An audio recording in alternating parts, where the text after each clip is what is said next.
And one of our ministries that we do is something called 31 Club. And this just seemed to me to be a really good way to spread the word of vocations and how important it is for us to pray. And so I've been going around to some of the local parishes and asking them to form their own 31 Club. No meetings, no dues, just pray. One day a month. And any prayer, Hail Mary, Our Father, go to Mass, offer your grace before meals as a family. And that's really been a joy to me because people have just stepped up and signed up.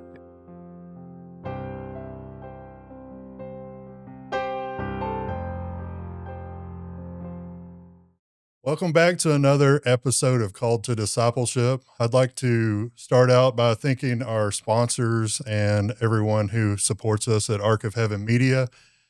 And I want to give a shout out to Drew, our producer. Thank you, Drew, for I used to be a one-man show with this podcast, so it's starting to really get somewhere, at least from a production standpoint. So thank you, Drew. If you hear anybody yelling at us, telling us to stay close to the microphone, that's Drew. So thank you, Drew. And I'm excited to have our guest today, Connie Brown Phillips.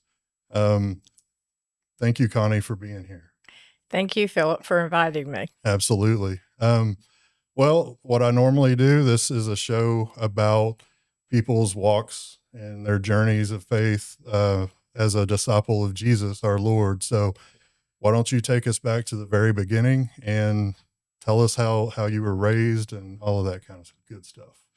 Okay. I was born and raised in Denver, Colorado.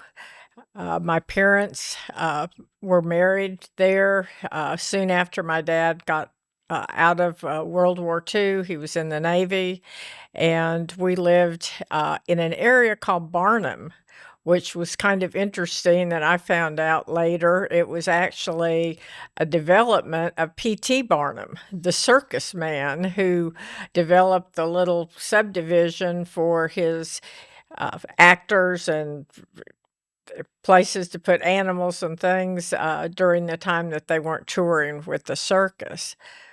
So that was kind of interesting. My dad, going back, is the person that really brought me to the faith. He lost his mother when he was only 2 years old to the Spanish influenza epidemic that hit Denver. And he went into a home for a while. And during that time, his father worked on the railroad and did other things that single men did at that time. There weren't many men that could take care of a 2-year-old infant. But as God would have it, he met my grandmother, and they got married and moved to Denver, and my dad was adopted by her, and she was a very devout Catholic, as was her whole family. And I kind of give credit to her for bringing me to the faith because she brought my dad to the faith. Oh, okay. Wow. Yeah, I was wondering there for a minute if maybe he had come to the faith through being a foster child or something like that, but that's amazing. I have to credit my own wife for my entrance into the Catholic Church, so I can relate with that. Well, so what happened after that then? We lived in kind of midtown in Denver, and I always remember going to Mass with my dad. We would actually walk about a mile to the church. You didn't drive in those days as much. I had a maternal great-grandmother that lived with my grandmother, and she would often accompany us to church. She was from Germany, did not speak any English, but too always went to Mass with us. Uh, when I was about 4 years old, my dad was called back up to the service for Korea, and my mother and I lived with my maternal grandparents, but I still spent an awful lot of time, especially weekends, with my paternal grandfather and grandmother, and it was my grandmother and her sister that always took me to church on Sunday and made sure that, the faith was kept strong. So, what was the name of that church? The first church I ever went to was the Presentation of Our Lady, and that was the one that was in Barnum. My grandmother's church was St. Mary Magdalene. That was the one in Denver. Yeah, both of them were actually in Denver. And okay, and then the one of those was within walking distance that you typically. Yes. Actually, they both were of my grandparents' homes where we Okay, lived at different times. So, neat. So, what happened after that? my dad came back from the service, and my mom and he moved over closer to where my maternal grandparents lived. They had another child, my younger sister, and sooner or later, two brothers came along. But in the meantime, my dad wanted to move to another area just west of Denver called Lakewood because they had just built an elementary school. Oh, okay. And so we moved to St. Bernadette's Parish, where we remained members as long as we lived in Denver. And my siblings and myself attended St. Bernadette's Catholic school, and my dad was always, very involved in helping the school out, assisting the nuns with their needs, and working at the church. Nice. And your father, where did he fight in the service? He was, I'm not really sure about World War II. He was a gunner's mate in the Navy, but I do know he was in areas like Nagasaki during Korea. Oh, okay. Oh, all right. So St. Bernadette's, at this point, you said it was an elementary school, so you're still quite young at this point. Yes, I started there when I was a little more than 5. But then you stayed there. Did that school, was it just an elementary school? Yes, So after that, you went to, I guess, a public school, or I did they have a did. There Catholic school? wasn't really a Catholic school very close, so I went to the local public school in Okay. Lakewood. All right. So let's see. At some point, you wound up in Arkansas. I don't want to jump ahead if there's anything that you want to fill in before then. I'm just trying to piece it all together here. Now, when my dad came back from Korea, he took a job at a radio station. It Okay. was one of the first 5 radio stations in the United States. Wow. Pay-away radio, and his joke, a dad joke, always was his job had its ups and downs because his first job was running the elevator. And so those were the days when somebody actually ran an elevator for you. But later on, he moved into sales and then over into the television business, and was there at at a television station in Denver. And eventually, the man that owned that television station bought Channel 4, KARK, TV and radio here, and moved my dad here, and I came along with him. It was the day after I graduated from high school. Oh, wow. Wow. So here at Channel 4, then he was pretty much the head person. Yeah, he was the in president, charge. general manager. Okay. So he was signing the paychecks and hiring all the crew and the anchors and all that good stuff. Yeah, some of the audience that may be a little bit older may remember people like Tom Bonner and Roy Mitchell, and that group was all hired by my dad. What was it like here in Little Rock growing up as a kid? Or I guess you were already almost adult at this point, right? Yeah, I was 17 when we Okay. moved here, so But yeah, that must have been something even back in Denver. If you ever saw I guess what went on behind the scenes with production and all that, and then here with the TV. Did you ever get to go in and see while they were shooting or anything like that? Definitely. My dad believed in hard work, and I worked there for him in the summers, answering the telephone, actually running a switchboard where you pulled in the cords Oh and wow. all. Uh, Daddy believed that his employees should have off on holidays and things of that nature, and so it was he and us kids that were there to open the doors and answer the phones and things like that. Uh, I always say that it was good because I could type, because my younger brothers had to mop floors. That not a bad trade. No, no, it's not, but I think you could have lorded that over them a little bit. yeah, It's we like, oh, got to maybe learn if you a learn how lot to type. about the television business and All to right. see it firsthand when it was, kinda new in the world. So meanwhile, with all of the television stuff, your father always took his faith, his Catholic faith, very seriously, from what I Yes. understand. Um, and what all, evidence, I guess, what kind of things did you witness that he did that always left an impact as far as his faith? Well, we would, never miss mass. Sundays, holy days. We would go to confession every week. If there were special ceremonies or things of that nature during holidays, we would always be there.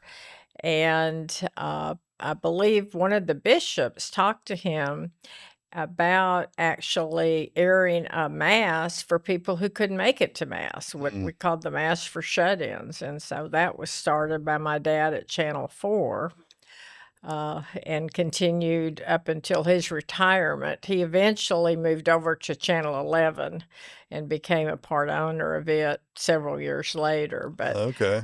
we did the mass. We recorded it every Thursday night to be aired on Sunday morning. And myself and my one of my brothers that could run a camera kind of helped with that. I had learned how to lecture, and so that was one of the places that I got a lot of practice. At first, the celebrants were often the priests from Catholic High, Okay. like Monsignor Abear and some of those. And then later on, we would use like a parish would come in and it would be that priest and a lector from that parish and Oh, altar that's neat. servers. And so I believe there was over 900 masses in the history of it that were actually broadcast. Wow. A few years ago, I took the chalice that had been used. It had been given to Bishop Fitzgerald by one of the popes, and it's now up at the diocese in the archives. All right. And so, but I still have the crucifix in my home that was on the altar for all of those masses, and it is a constant reminder of the faith and Wow. that my dad had and shared with us. That is so neat. I actually saw video footage one time of some of my wife's cousins or uncles or somebody that I think were altar serving. It may have been when like Immaculate Conception had their week or something to do the mass there. That's neat. So you said 900 episodes. So Over was that 900. about uh six 6 or 8 years, or did it go on Longer than longer than yeah, it was okay. much longer than that, So it was typically Sunday mornings at uh, 8:30. at 8:30. Okay. So it had a good run then. Do you know what really kind of finally brought it to an end? My dad retired and, was not able to kinda support it after that, and I think uh there were more masses then being said, and also, people that were perhaps, in assisted living or whatever, there were masses being said for them, and so there Okay. wasn't maybe as much need. But Yeah, that makes sense. If the shut-ins are the audience that's intended and they're being ministered to in other ways, then I guess it served its purpose. But that's beautiful, actually. That's really neat that went on here. And I remember when everything kind of shut down with COVID, we were watching Bishop Barron on Word on Fire's masses and EWTN. yeah, all of that kind of thing. So we got a little, I guess, taste of that during COVID. Well, over time, when Mother Angelica with EWTN thought about starting her television broadcast career, she actually talked to my dad. Wow. And I have an autographed book to him from her for his help in kind of getting that started and how to go about spreading the word. That may wind up being a relic or Yeah. something one of these days. Wow. All right. So what would be the next thing? Did you meet your husband around this time or?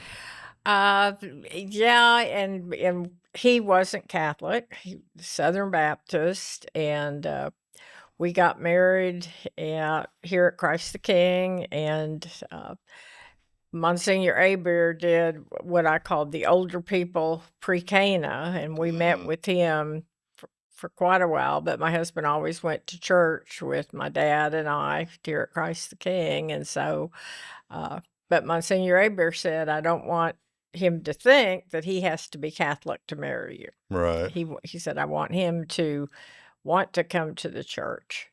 But I know, my family's faith, and I guess what we showed him, he eventually came into the church, and so, uh, was converted when Monsignor Aber was here, and the, associate pastor was Father Phillip Reeves, so as it turned out, my husband knew Father Reeves' mother, and so it was just kind of coincidental that he would be the one to help bring Jimmy into Oh, the wow. faith, so Well, so in that regard, did you kind of follow in your grandmother's footsteps then, bringing your husbands into the church? definitely tried, and of course, my dad was pretty strong with that. Uh, going to church, I mean, that was just very important, saying grace before meals and just showing people our faith. He used to say that whether you're selling soap or God, you gotta get the word out, Yeah, that's and, right. That's and again, that's my story as well. I grew up Southern Baptist as well, and it was, the experience of it, the seeds being planted, the witness of my wife, all of these things. I remember Pope Saint John Paul II famously encouraged the new evangelization through Catholic media and that sort of thing coming from lay ministers. But I think when your wife helps to convert you, maybe that's the old evangelization. yeah, So, I know one time when, Monsignor Aber asked him if he had been baptized, he said, "Yes, but in the Baptist church." Monsignor Aber said, "No, Jimmy, you were baptized in the Lord's eyes." And, for years, he would tell seminarians and young priests how much it meant to him to hear that and how important it was for people that were looking at coming into the Catholic Church not to think we were special in any way, that we mhm. were baptized the same. That's true. That's true. Similar case for me as well. Uh, Not to get too far off topic, but to go back to your dad just for a minute, I think you had mentioned to me some of the things that he was involved in as far as some of his ministries and stuff. Can you touch on those real quickly? Sure. He, did just about everything locally with the church. I know back in the days when they would have the lay people would come in and count money. He counted money with Father Bajorsky here at Christ the King, and certainly with Monsignor Abear assisted with a lot of the fundraising things like for the school and the remodeling of the last remodeling of Christ the King. He was a member of the Knights of Columbus and also Serra Club. And along the time that Monsignor Bishop McDonald came, Bishop McDonald knew about an organization called the Equestrian Order of the Holy Sepulchre of Jerusalem, and he approached my dad to start that up here in Arkansas. And my dad was the very first member, invested, and the very first head of the order as far as the diocese goes, and continued doing that until his health got to where he wasn't able to do as much as he could. But, there wasn't an organization, I don't think, that he didn't participate in. He served on the Diocesan Finance Council and several other organizations like that to support and help the church. Very good, very good. And the Equestrian Order of the Holy Sepulchre, that's and you're also a member of that? Yes, a good friend of my dad's, after my dad passed away, nominated my husband and I to join that, and I've been a member now about 21 years. About 8 years ago, the bishop asked me if I would take over as the section representative, kind of following in my dad's footsteps. There's been several other very uh, devout people that have done it before me, but it was truly an honor to kind of follow in his footsteps and to Absolutely. continue the work that we do, which is to support the holy places in the Holy Land and also the Christian presence there. We have hospitals, schools, a seminary, and to help the people, and particularly now when the world is in such a mess. Oh, wow. Is that primarily financially, or are there other It ways? is, and prayer as well. Okay. Arkansas is a diocese that's in the southwestern lieutenancy, and so we're in a group from Texas, Oklahoma, and New Mexico. And we meet usually once a year. We were in San Antonio in September. We were in Little Rock last year, and so our whole section from all over the state came together to put on a really nice meeting for over 700 of our Wow. members from those states. And it was just a wonderful experience to have the cardinal here to say mass at Christ the King, and Oh, wow. it was a beautiful weekend. Wonderful. Um, when you first came to Little Rock, what parish were you at? We actually lived over in North Little Rock when we first moved here. We went to St. Patrick's, Okay. and it wasn't too far from where we lived, and it was kind of a small church. Really reminded me of St. Bernadette's. Okay. So I believe they had a school at that time, although I was in college. So that's where we went. And then we moved to West Little Rock and came to Christ the King when it was first built. Okay. All right.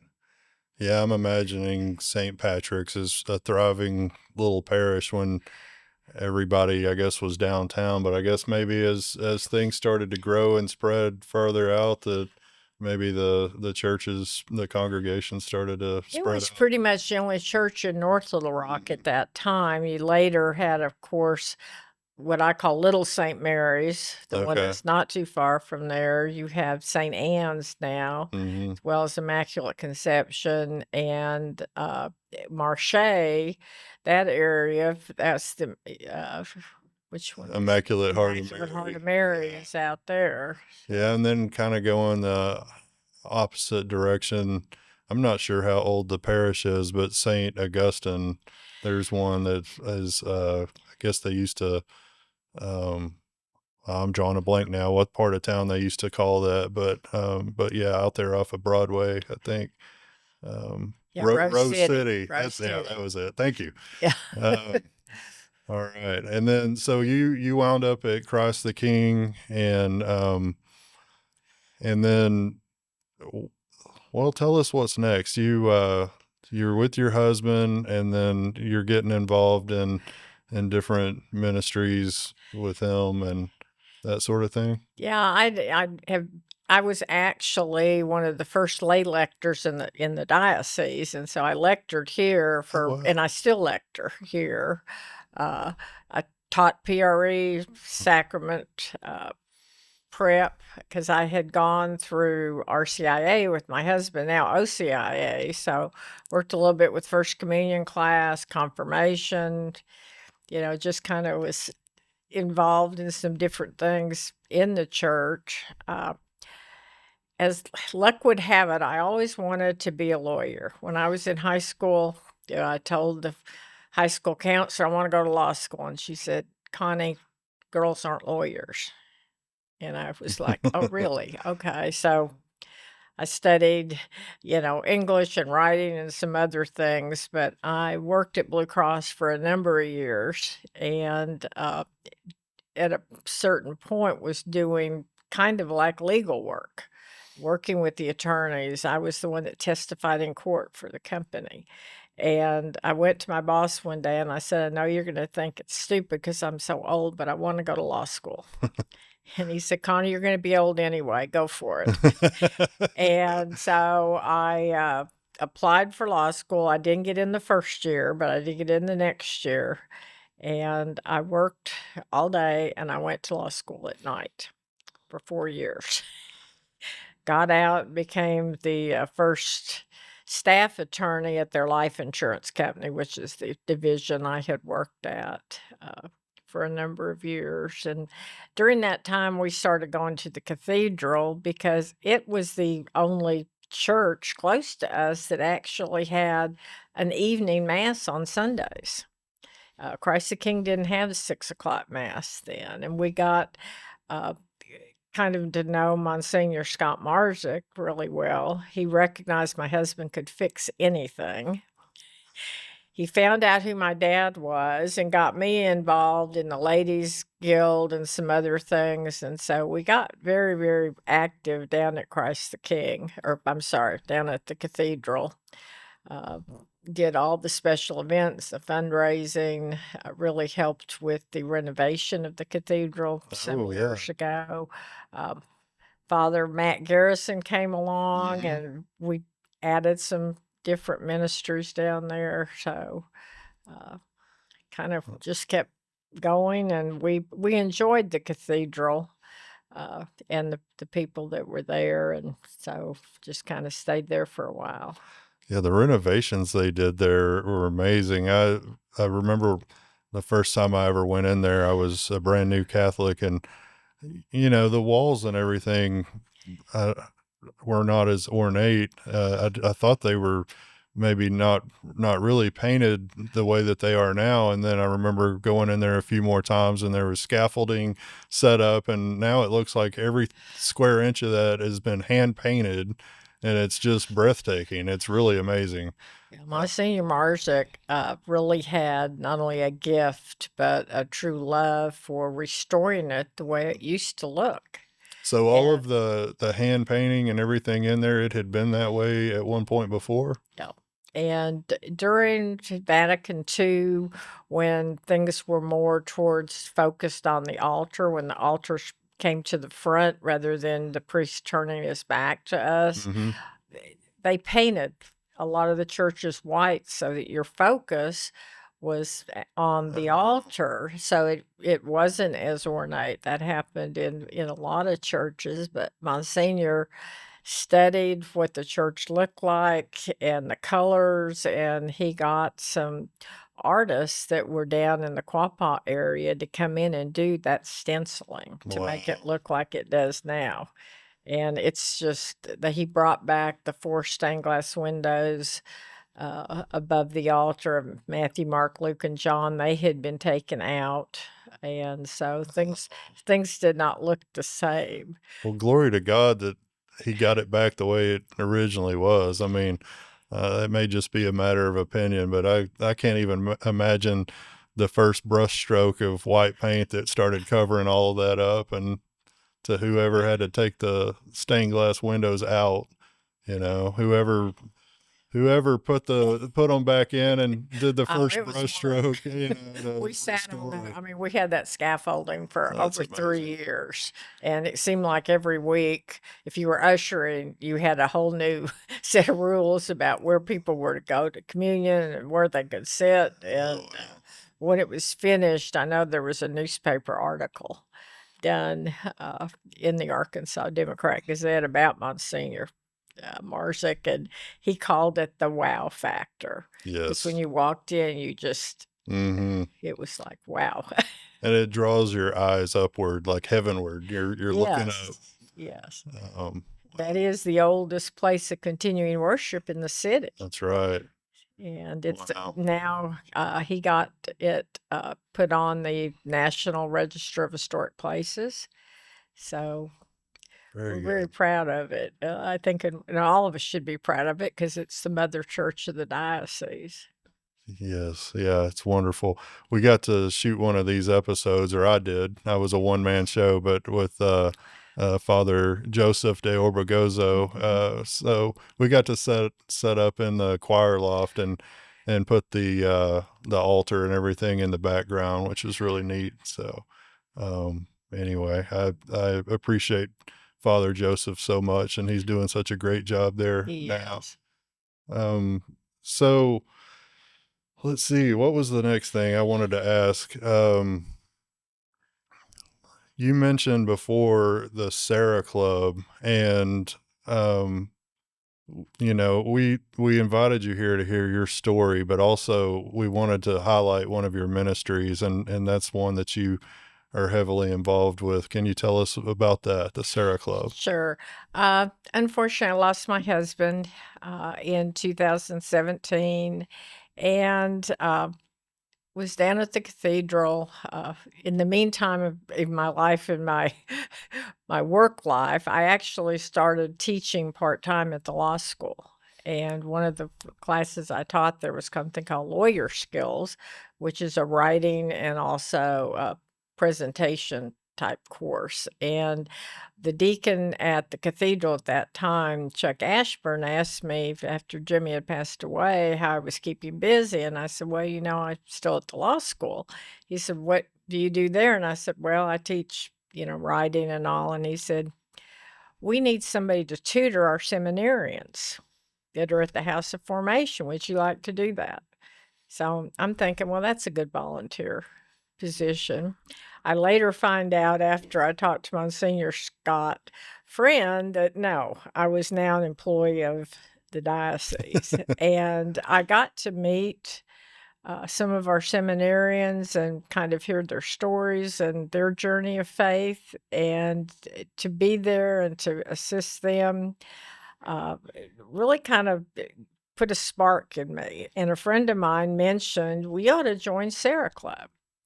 And I did, and went to some meetings in the evenings, uh, but that wasn't quite, the whole, I guess, thing that really uh, caused me to want to be a member. And so I was able to then switch to where I could go to the daytime meetings. We meet the first Friday of every month for Mass, and then usually have a short program. Very often it's a priest or a seminarian that tells us their story. Okay. And I got really involved with that and served on the board. And this a couple of months ago was asked to be the vice president of vocations to get out and kind of spread vocations throughout the diocese, which is the whole state of Arkansas. Kind of a lot. And one of our ministries that we do is something called 31 Club. And this just seemed to me to be a really good way to spread the word of vocations and how important it is for us to pray. And so I've been going around to some of the local parishes and asking them to form their own 31 Club. No meetings, no dues, just pray. one day a month, and any prayer, Hail Mary, Our Father, go to Mass, offer your grace before meals as a family. And that's really been a joy to me because people have just stepped up and signed up. And so we're looking at moving to not only the whole state for parishes, but also going into the Catholic schools, the CYMs, and, forming these 31 clubs so that, there's constant prayer for our seminarians as well as the vocations to the religious life and the married life. Very neat. I spoke with Evelyn Hart about this once before. Is the Serra Club how that got started here at Cross the King? Actually, although Sarah does have the 31 Club ministry, Evelyn and her husband, who are very, very, strong into the vocation life because they have both their sons are priests. So she started it here. So it's a little bit different, but it's the same. Okay. It's the same process. They pray. There's people throughout the parish that pray every day, every month. I would love, ever since I heard about that from her, I would love to get something started like that with our ministry, even, like through Facebook or something like Sure. that, where people sign up, or maybe through our website where somebody signs up for a day of every month. And I just would, probably need a volunteer to run that, but, maybe it'll happen one of these days. Well, I'd be glad to help you get that started. All right. I appreciate that. It's wonderful to always pray for our seminarians and those who are discerning, and what a wonderful day to make sure you have every day of the month covered. And pray for our priests too. That's right. The ones that, when I look back and tell my story today, I can almost tell you every single priest that I've ever been involved with in my parishes, through some of my ministries, the ones that have been chaplains or whatever. And I think of how much they gave up and how much they do to keep us in the faith. And like Monsignor Marzick, inviting my husband and I to become involved, how that strengthened my faith. Monsignor, friend, what he has done with the House of Formation. I mean, it wasn't too long ago, people of my age were told you probably won't have priests when you get to be a certain age. Oh, wow. And, we're looking at 25 young men studying right now and 5 to be ordained. On a national level, year. we have one of the best, growth spurts, I guess, of seminarians, don't we? Yeah, in particular for the percentage of Catholics, because Arkansas is not a largely Catholic state. Right. I know when I go to equestrian order meetings, I'm approached periodically with people that will say, "What's with Little Rock?" And I'm like, "What are you talking about?" And they said, "Where'd you get all those seminarians?" And I have to tell them we're very blessed. Yes. Because We are we're blessed less with than. our bishop, and Mhm. he has really, I think, caused a lot of the increase in our vocations. That's right. We're what, less than 5% in the Yes. state of Catholics. We mentioned the Hearts earlier. A couple episodes ago of this show, I got to interview Father Stephen Hart. So, and he had also done a live debate in Morrilton against a Yes. Reformed Baptist pastor, and so we got to do a sort of a debrief or a summary of that. So that was a lot of fun. As far as the Serra Club, is that, I'm guessing, named after Saint Juniper? Junipero Serra. Okay, Uh-huh. and he was largely in the California area. Yes. Is that right? Was he, he was not born here though, right? Or, No. okay. Yeah, and I wish I knew a little bit more about his history, but I remember traveling to California one time and seeing a lot of, a lot of little artifacts, I guess, of his existence and the impact that he had on the faith here in the United States. So Yeah, 2 summers ago when, the Eucharistic, uh, processions and all were taking place, they had one that was the Junipero Serra, and it started in California, but it came through Colorado when I was out there, oh wow. and so I found where the church it was gonna be at and went there and participated in that, and it was just, a moment really of kind of an aha Yeah. of my faith, and this is what it's about, and to see people from everywhere uh, to to be in a procession and supporting the Eucharist and all of that. It's I think all of that has really helped with the movement of a lot of different organizations like Sarah. Wow. I was in Rome 2 weeks ago on a pilgrimage with the Equestrian Order, and there were 4,000 of us from all over the world there to go through the holy doors. And it's something I'll always remember. Wow. Yes, It was yes. really neat. Well, the Serra Club, what else does it do besides just the 31 club? We do support our seminarians. Usually, they're all adopted by someone that Oh, kind of wow. helps That's terrific. them a little bit financially, but we do things and are very supportive of things like the Taste of Faith dinner that raises a lot of the money that supports their education. And many of our members will take a seminarian out to eat or, just kind of to make them feel at home, especially those that maybe aren't from Arkansas originally. We've had some that have come in from Mexico and South America in that area over Okay. time. What about our deacons and their formation? Is there an overlap there with any of the things you've been involved in We with do it. them? We had a luncheon that we sponsored that the deacons, they were at a class or a meeting of some sort up at the diocese not long ago, and the Sarah members, helped get those lunches for them, and we're there kind of to show them that we're here for you too. So, Oh, beautiful. Yeah, I think it seems to me anyway that we have a pretty good group of men that are discerning and their wives to support them. But I wonder how that compares on a national level. Of course, we have one that's producing this show right now, Drew, who's discerning. So prayers for him yeah. and prayers for all of the deacons and the seminarians and those who are going through formation. So. Um, well, great, great. Thank you so much for telling us your story. Thank you. And you mentioned your late husband, Jimmy Phillips. Hmm. Prayers for him and all of the wonderful people that you've mentioned that helped you to be brought up. Oh, I wanted to ask you.